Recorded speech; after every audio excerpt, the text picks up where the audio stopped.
അതിന് NDA 2 ആയതുകൊണ്ടാണല്ലോ LDF 1 പ്രശ്നം. കഴിഞ്ഞ തവണ LDF 1 ആയിരുന്നല്ലോ സ്കെയിൻ. 2019 കനൽ ഒരു തരിയേ ഉള്ളൂ. ഇപ്പോഴും ആ കനൽ ഒരു തരിയുള്ളൂ. ആലപ്പുഴയിലെ കനല് ആലപ്പുഴയിലേക്ക് ഇല്ല, അങ്ങനെയല്ല. ആലപ്പുഴയിലൊക്കെ CPM-ന്റെ വോട്ട് വല്ലാതെ ചോരുന്നു. തൃശ്ശൂരിൽ CPM വോട്ട് ചോരുന്നു. അപ്പൊ ഈ വോട്ട് ഷെയർ വരില്ലേ? വോട്ട് ഷെയർ വരുമ്പോഴത്തേക്കും ഒരു സീറ്റുള്ള LDF-നാകുമോ, 2 സീറ്റുള്ള NDF-നായിരിക്കുമോ? രണ്ടാമത്തെ സീറ്റ് തിരുവനന്തപുരം നിൽക്കുമെന്ന് എനിക്ക് സീറ്റെണ്ണം മാത്രമല്ല, ആലപ്പുഴയിലടക്കം പല സ്ഥലങ്ങളും BJP വലിയ മുന്നേറ്റം ഉണ്ടാക്കുന്നുണ്ട്.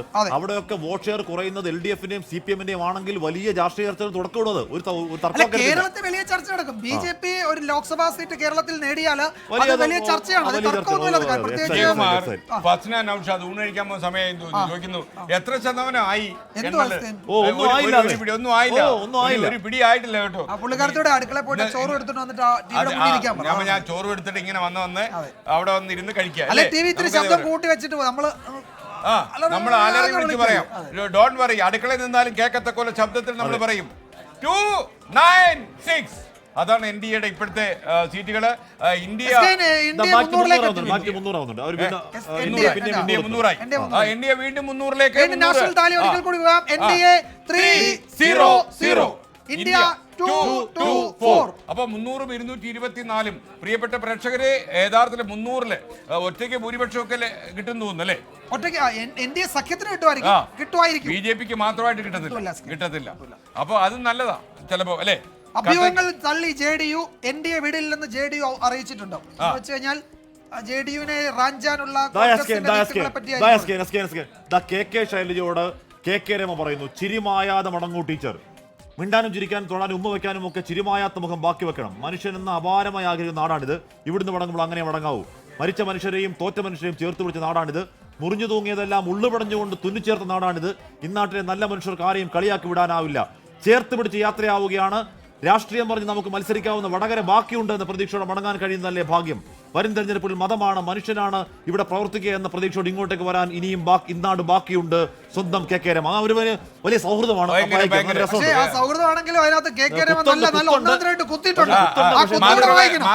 പലതും ഒതുക്കി വെച്ചിട്ടുണ്ട്.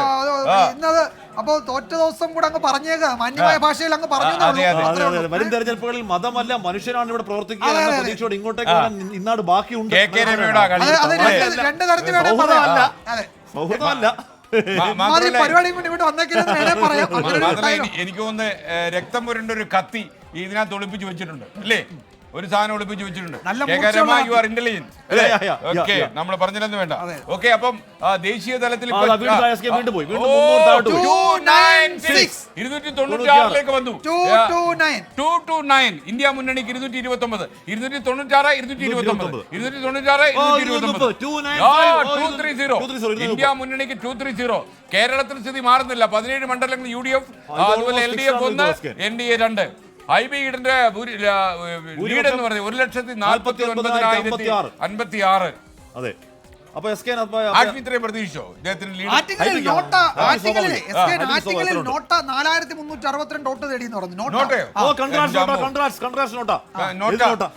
നോട്ട എന്താ നോട്ടാ ഇത്? നോട്ടയ്ക്ക് എന്തോ സംഭവിച്ചിട്ടുണ്ട് അല്ലേ? എന്തൊക്കെയോ സംഭവിക്കുന്നു. 4000 ഒക്കെ നോട്ട വരിക എന്ന് പറഞ്ഞാൽ മലപ്പുറത്ത് ET മുഹമ്മദ് ലീഡ് 1,77,816 വോട്ടിലേക്ക് ഉയരുന്നു. കാസർഗോഡ് UDF ലീഡ് 28,820ലേക്ക് ഉയരുന്നു. വയനാട്ടിൽ രാഹുൽ ഗാന്ധിയുടെ ലീഡ് 2,44,513ലേക്ക് ഉയരുന്നു. ET മുഹമ്മദ് മലപ്പുറത്ത് 1,77,816, ആറ്റിങ്ങലിൽ 4,030 നേരത്തെ S. വിജയകുമാർ പറഞ്ഞാണ്. അപ്പോൾ അങ്ങനെയാണ് കാര്യം. 297ലേക്ക് NDA ഉയരുന്നു. അവിടെ ദേശീയ തലത്തിലെ ടാലിയാണ് ഇനി പ്രധാനമെന്ന് തോന്നുന്നു. 297 എന്ന ആ റേഞ്ചിൽ കിടന്ന് കളിക്കുകയാണ് അവിടുത്തെ ദേശീയ രാഷ്ട്രീയത്തിലെ ഇലക്ഷൻ ടാലി. NDA 297, ഇന്ത്യ സഖ്യം 225, മറ്റുള്ളവർ 21 എന്ന് പറഞ്ഞാൽ UP-യിൽ ബീഹാറിലടക്കം ഹിന്ദി ഹൃദയഭൂമിയിൽ അവിടെ BJP-യുടെ കുത്തകയാക്കി വെച്ചിരുന്ന ഇനി അവിടെ UP-യിലേക്ക് ഒരു മടക്കം കോൺഗ്രസിനോ സമാജ്വാദി പാർട്ടിക്കോ ഒന്നും ഇല്ല എന്ന് കരുതിയിരുന്നിടത്ത് അവിടെ ശക്തമായ ഉയർപ്പ് നടത്തുന്നു സമാജ്വാദി പാർട്ടി കോൺഗ്രസ് സഖ്യം. ഇന്ത്യ സഖ്യം UP-യിൽ ബീഹാറിൽ അവിടെ ഹിന്ദി ഹൃദയഭൂമി, അതായത് രാജ്യം ഭരിക്കേണ്ട അല്ലെങ്കിൽ രാജ്യത്തിന്റെ ആത്മാവ് കൂടിയുള്ളുന്ന സ്ഥലങ്ങളിൽ അവർക്ക് ജീവനുണ്ട്, ജീവൻ ബാക്കിയുണ്ടെന്ന് മാത്രമല്ല കരുത്തോടെ പൊരുതി നിൽക്കാനുള്ള ജീവൻ ബാക്കിയുണ്ടെന്ന് തെളിയിക്കുന്നതാണ് ഈ റിസൾട്ട് എന്ന് ഉറപ്പായും പറയാം. എന്തായാലും ഈ മേഖലയിലുള്ള ഒരു 19,000 സീറ്റുകളിലെങ്കിലും 19,000 സീറ്റുകളിൽ ഇപ്പോഴും ഒരു 10,000 വോട്ടുകളുടെ ഭൂരിപക്ഷത്തിലാണ് 100ഓളം സീറ്റുകൾ. അപ്പോൾ എന്തും സംഭവിക്കാമെന്ന് പറയുമ്പോൾ പോലും ഏകപക്ഷീയമായ ഒരു മസ്കുലിൻ അല്ലെങ്കിൽ നരേന്ദ്രമോദിയോട് അപ്രമാദിത്വത്തിൽ നടക്കുന്ന ഒരു അശ്വമേധം എന്ന നിലയ്ക്കൊന്നും കാണാൻ കഴിയാത്ത ഒരു സാധാരണ തെരഞ്ഞെടുപ്പിൽ ശക്തമായ മുന്നേറ്റം. നമ്മൾ പറയാണ് NDA അവിടെ സർക്കാർ ഉണ്ടാക്കുമെന്ന് കരുതുക. അങ്ങനെയാണെങ്കിൽ സുരേഷ് ഗോപി കേന്ദ്രമന്ത്രിയാവുന്ന ഉറപ്പാണല്ലോ അല്ലേ? ഉറപ്പല്ലേ. അപ്പൊ തൃശ്ശൂരില് ഇപ്പോൾ സർക്കാർ ഉണ്ടാക്കിയാൽ NDA സർക്കാർ ഉണ്ടായാൽ ഇപ്പോഴും പറയാൻ കഴിയില്ല. ഉണ്ടായാൽ ഒരു കേന്ദ്രമന്ത്രിയാണ് അല്ലേ? ഉണ്ടായാലോ സുരേഷ് ഗോപി കേന്ദ്രമന്ത്രി. അതാണല്ലോ അവിടുത്തെ ആളുകളോട് വോട്ടിന് മുമ്പ് നരേന്ദ്രമോദി പറഞ്ഞു. അവിടെ പ്രശ്നം ഇന്ത്യയുടെ കേന്ദ്ര സർക്കാർ ഉണ്ടാക്കുമെന്ന് ഇപ്പോൾ ഉറപ്പില്ല. NDA സർക്കാർ ഉണ്ടാക്കുന്നു തൃശ്ശൂരിൽ സുരേഷ് ഗോപിയുടെ ലീഡ് 69,112 വോട്ടാണ് കേട്ടോ. 69,112 എന്ന് വെച്ചാൽ നല്ല ഭൂരിപക്ഷത്തിലായിരിക്കും പറയാം. ഹൈബീഡന്റെ ലീഡ് 1,76,629 ഹൈബീഡൻ പോലും പ്രതീക്ഷിച്ചിട്ടുണ്ടാവില്ല ഇത്രയും ലീഡ്. അല്ല, കൊച്ചിയിൽ സ്വാഭാവികമായി കഴിഞ്ഞ തവണത്തേക്കാൾ ലീഡ് കുറഞ്ഞാലും ജയിക്കും. പക്ഷേ ലീഡ് രാഹുൽ തരംഗം ഉണ്ടായിരുന്നില്ല ഇക്കുറി എന്നൊക്കെ വിലയിരുത്താവുന്നതാണല്ലോ. ഇത്തവണ എനിക്ക് തോന്നുന്നു ഇവിടെയാണ്. നമ്മുടെ ഷഹദ് റഹ്മാൻ റിപ്പോർട്ട് ചെയ്യുന്നുണ്ട്, മുസ്ലിം ലീഗിന് മുന്നേറ്റം, സമസ്തയിലെ ലീഗ് വിരുദ്ധർക്ക് തിരിച്ചടി എന്നത്. പൊന്നാനിയിലും അവിടെ സമസ്ത AC ലീഗിന്റെ ലീഡ് കുതിക്കുന്നു, ലീഗിന്റെ കണക്കൂട്ടലും മറികടന്നു. ഇവിടെ നമ്മളുടെ ഓഫീസിൽ SKSSF അവിടെ വോട്ട് മറിക്കുമെന്ന് പറഞ്ഞിരുന്നു. ആരായിരുന്നു പറഞ്ഞു? സുഹേൽ അഫ്സൽ ഇവിടെ ഉണ്ട്. അഫ്സലിനുള്ള മറുപടി കൂടി ഉണ്ട്. അഫ്സലെ, സമസ്തയിലെ ലീഗ് വിരുദ്ധർക്ക് തിരിച്ചടി, പൊന്നാനിയിലെ ടീം സമസ്തയും AC ലീഗിന്റെ ലീഡ് കുതിക്കുന്നു, ലീഗിന്റെ കണക്കൂട്ടലും മറികടന്ന് അവിടെ ലീഡുണ്ട് എന്നത് ചുമ്മാ അറിഞ്ഞുള്ളൂ. പിന്നെ അടൂർ പ്രകാശിന്റെ ലീഡ് 682 682. പൊന്നാനിയിൽ സമാധാന ലീഡ് പിന്നെ ഉയർത്തുന്നു 1,42,140. മാവേലിക്കരയിൽ UDFന്റെ ലീഡ് 10,000 കടന്നു. അടൂർ പ്രകാശ് ലീഡ് 682 അങ്ങനെ ചെറുതായി നിൽക്കുകയാണ് എന്ന് പറഞ്ഞാൽ അവിടെ ഇപ്പോഴും എന്തും സംഭവിക്കാം. അടൂർ പ്രകാശ് ആറ്റിങ്ങിൽ കേവലം 682 ആണ്. അവിടെ 3 സ്ഥാനാർത്ഥികൾ ഘട്ടക്കേട്ടയാണെന്ന് തോന്നുന്നു. അപ്പോൾ ആറ്റിങ്ങലൊന്നും പറയാറായിട്ടില്ല. ആറ്റിങ്ങൽ എന്തും സംഭവിക്കാം ഇപ്പോഴും. പക്ഷേ പൊന്നാനിയിലും മലപ്പുറത്തും ലീഗിന്റെ പൊന്നാപുരം കോട്ടകളിൽ അവരുടെ കോട്ടകൾ ഒന്നും സംഭവിക്കുന്നില്ല. ഇനി സമസ്ത കൂടെ ഉണ്ടെങ്കിലും ഇല്ലെങ്കിലും ഒന്നും അവരുടെ കോട്ടകൾക്ക് ഒരു ചുക്കും സംഭവിക്കുന്നില്ല. പൊന്നാനിയിൽ മലപ്പുറത്തും അവരുടെ ലീഡ് അവർ കൃത്യമായി തന്നെ ഉയർത്തുന്നു. അത് പൊളിറ്റിക്കൽ വോട്ടാണ്, സമസ്തയുടെ വോട്ടൊന്നും വലിയ രാഷ്ട്രീയ വോട്ടൊന്നും അല്ല എന്നുള്ള പ്രഖ്യാപനമാവുന്നു പൊന്നാനിയിലെയും മലപ്പുറത്തെയും. ഇത് ലീഡ് 1,42,140.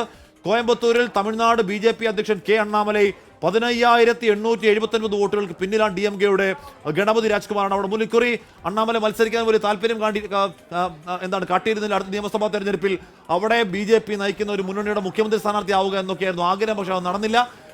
അണ്ണാമലയെ കേന്ദ്ര നേതൃത്വത്തിന്റെ സമ്മർദ്ദത്തിൽ അവിടെ കോയമ്പത്തൂരിൽ മത്സരിച്ചു. പക്ഷേ വിജയത്തിലേക്ക് എത്തുന്നൊന്നും അറിയില്ല. ആലത്തൂരിൽ 18,237 LDF ലീഡ്. ആലത്തൂരിൽ 18,237 എന്ന് പറഞ്ഞാൽ ആലത്തൂരിൽ ഏതാണ്ട് സേഫ് ലീഡിലേക്ക് LDF പോകുന്നു. പക്ഷേ ആറ്റിങ്ങൽ അടൂർ പ്രകാശിന്റെ ഒരു 663. ആലത്തൂരിൽ LDF 18,237. അവിടെ മന്ത്രി K രാധാകൃഷ്ണൻ കിട്ടാവുന്ന ഏറ്റവും മികച്ച സ്ഥാനാർത്ഥി, മികച്ച പ്രതിച്ഛായുള്ള സ്ഥാനാർത്ഥി. ആ പരീക്ഷണം മാത്രം വിജയിക്കുന്നു. അവിടെ 20-ൽ 17 UDF LDF 1 എന്ന് പറയുന്ന മന്ത്രിയാണ്, മിനിസ്റ്ററാണ്. LDF 1 NDA 2.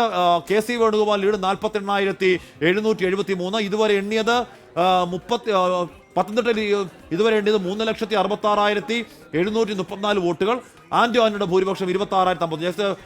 വിജയകുമാറി 3,66,734 വോട്ടുകൾ എന്നൊക്കെ പറയുമ്പോൾ ഇനിയും ഒരുപാട് വോട്ടുകൾ എണ്ണം ബാക്കിയുണ്ട്. പത്തനംതിട്ടയിലുണ്ട്. ലോകത്തെവിടെയായാലും ഏത് സമയത്തും 24 വാർത്തകളും ഓഗ്മെന്റഡ് റിയാലിറ്റി പാക്കേജുകളും എക്സ്പ്ലെയിനറുകളും വിശദമായി കാണാൻ ഞങ്ങളുടെ YouTube ചാനൽ നിങ്ങൾക്ക് സബ്സ്ക്രൈബ് ചെയ്യാം.